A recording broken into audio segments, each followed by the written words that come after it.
What's a typical kind of group night going to look like? You can see the lovely fluffy koala there, which I've got a few jibes about in the 9:15 congregation. But it's there just to signify a big welcome. We want, and I know that hosts who are going to be overseeing these groups are passionate and fired up to be really, really welcoming and hospitable to you. So you can expect a big welcome. That might be in the form of a big hug, like a koala bear.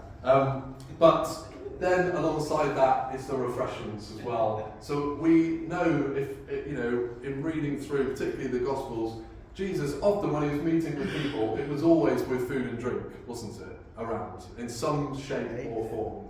And there's something about that, sharing that across a table, isn't there, that kind of unites us in a sense. And so we want that to be, that real, genuine hospitality coming through. And I know hosts will, I'm sure, talk about this a bit later on. And then it's that how are you? And Jim touched on this.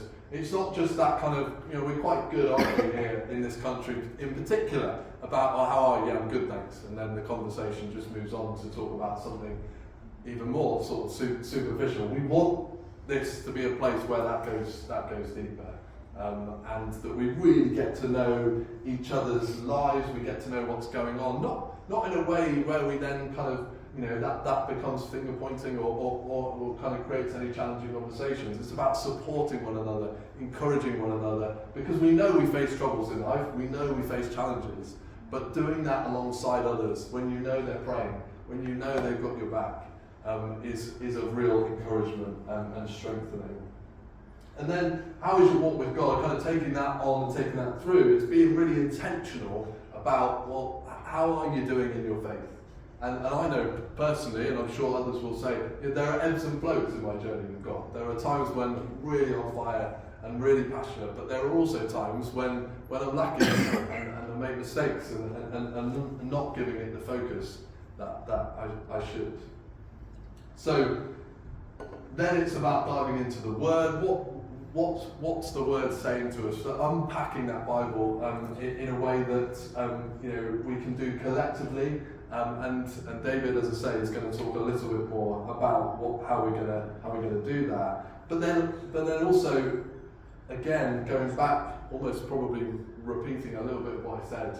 It's then that equip and send. So we can have a great evening. We can read the Bible together. But what does it really mean? What impact is it going to have on our lives, and then also the lives of the people around us that we then are knitted into? So there very much is that kind of call to action then that we want as part of these groups to go out and use and take what God's placed in our hearts.